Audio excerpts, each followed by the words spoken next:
नमस्कार, आपण पाहत आहे भांडा फोड न्यूज. एका दमात भ्रष्टाचारी कोमात. सोशल मीडिया, कर्जबाजारी, गुन्हेगारी, सट्टेबाजी, चोरी, मटका, जुगार, दारू, सावकारशाही, न्यायाच्या प्रतीक्षेत प्रशासन. भांडाफोड न्यूज. एका दमात भ्रष्टाचारी कोमात. देऊळबंद 2 ने रितेश देशमुखच्या सिनेमाला टाकलं मागं. 10व्या दिवशी कोट्यावधीची कमाई.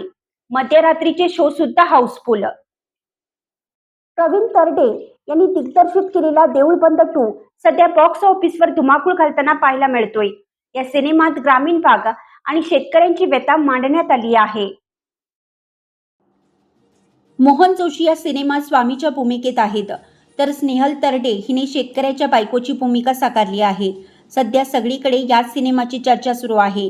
या सिनेमानं आतापर्यंत 40 कोटी रुपयांचा गल्ला कमावला आहे. या सिनेमाचं बजेट 10 कोटी होतं. पहिल्या 3 दिवसातच या सिनेमानं 11.37 गल्ला कमवत मूळ बजेट वसूल केलं. पहिल्या 8 दिवसातच या सिनेमानं तब्बल 32.82 कोटी रुपयांची कमाई केली. आता 10व्या दिवशी या सिनेमानं 5 कोटीपेक्षा जास्त कमाई करत रितेशच्या सिनेमाला सुद्धा मागं टाकलं. देऊळबंद 2चं कलेक्शन 40 कोटीच्या वर पोहोचलं आहे. या सिनेमाचे मध्यरात्रीचे शो सुद्धा हाऊसफुल होत आहेत.